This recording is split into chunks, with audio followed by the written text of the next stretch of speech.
நீங்கள் கேட்கும் இந்த குரல் அறிவின் உலகத்திற்கு உங்களை அழைக்கிறது. இது வாய்ஸ்பீடியா தமிழ்.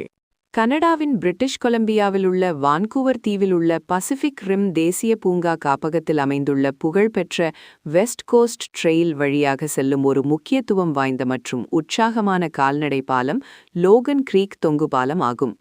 பாலத்தை பற்றிய முக்கிய விவரங்கள் இங்கே. 1. அமைவிடம் மற்றும் அணுகல். தொலைதூர வனப்பகுதி அமைவிடம். பாலம் பசிபிக் பெருங்கடலில் கலக்கும் லோகன் கிரீக்கை கடந்து செல்கிறது. இந்த பகுதி பசிடஹ்ட் முதல் தேசத்தினரின் பாரம்பரிய பிரதேசத்திற்குள் அமைந்துள்ளது. அவர்கள் இந்த பகுதியை VEEE என்று குறிப்பிடுகின்றனர். மலையேறுபவர்களுக்கு மட்டுமே அணுகல். பாலம் வனப்பகுதியின் உட்புறத்தில் ஆழமாக உள்ளது மற்றும் காரில் முற்றிலும் அணுக முடியாதது. கரடுமுரடான 75 கிலோமீட்டர் 47 மைல் வெஸ்ட் கோஸ்ட் ட்ரெயிலில் மலையேறும் பதிவு செய்யப்பட்ட பையுடனான மலையேறிகள் மட்டுமே இதை கடக்க முடியும். 2. அளவு மற்றும் அம்சங்கள். பரிமாணங்கள் 112 முதல் 113 மீட்டர், சுமார் 370 அடி நீளம் கொண்ட இது வான்கூவர் தீவிலும் பிரிட்டிஷ் கொலம்பியாவிலும் உள்ள மிக நீளமான கால்நடை தொங்கு பாலங்களில் ஒன்றாகும். உயரம்.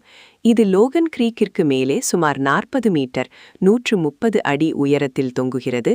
சுற்றியுள்ள பழமையான மழைக்காடு மற்றும் கடலின் நம்பியிடாத காட்சிகளை வழங்குகிறது. 3. புதிய பாலம் மாற்று 2019. ஏன் மாற்றப்பட்டது? வரலாற்று ரீதியாக லோகன் கிரீக் கடக்கும் பகுதி மலையேறுபவர்களிடையே மோசமான பெயர் பெற்றிருந்தது. அதை கடந்து செல்ல பையுடனான மலையேறிகள் செங்குத்தான, சில நேரங்களில் சாய்வு என்ன மர ஏணிகளின் அச்சுறுத்தும் தொடரில் ஒரு சிறிய தள்ளாடும் பாலத்திற்கு இறங்கி பின்னர் மறுபக்கத்தில் மற்றொரு சோர்வடைய செய்யும் ஏணிகள் தொகுப்பில் ஏற வேண்டியிருந்தது. சாய்வின் விலையற்ற தன்மை மற்றும் பாதுகாப்பு கவலைகள் காரணமாக பார்க்ஸ் கனடா அதை மாற்ற முடிவு செய்தது. பொறியியல் சாதனை. ராப்சன் டிசைன் பில்ட் மூலம் 2019 நிறைவு செய்யப்பட்ட புதிய தொங்கு பாலம் மேலும் நீரோட்டத்திற்கு மேலே மற்றும் உயரமான இடத்தில் கட்டப்பட்டது. அதன் இயற்கையான உயரத்தில் பாதையை இணைக்கிறது. இதனால் மலையேறுபவர்கள் இனி பெரிய ஏணி அமைப்பை கடக்க வேண்டியதில்லை. ஹெலிகாப்டர் மூலம் கட்டுமானம். இந்த இடம் மிகவும் தொலைதூரத்தில் உள்ளதால் கட்டுமானம் ஒரு மிகப்பெரிய தளவாட சவாலாக இருந்தது. ஒவ்வொரு கருவியும், பாலத்தின் பகுதியும், இயந்திர பாகங்களும் கனமான பொருள்களை தூக்கும் ஹெலிகாப்டர்கள் மூலம் கொண்டு செல்ல வேண்டியிருந்தது. பாலத்தை பாதுகாப்பாக நங்கூரமிட 25,000 பவுண்டுகள் கலக்கப்பட்ட கான்கிரீட் வான் வழியாக தளத்திற்கு கொண்டு செல்லப்பட்டது. அதேவேளையில் பணியாளர்கள் ஆழமான வனப்பகுதியில் ஒரு தற்காலிக சுவர்கூடார முகாமில் வசித்தனர்.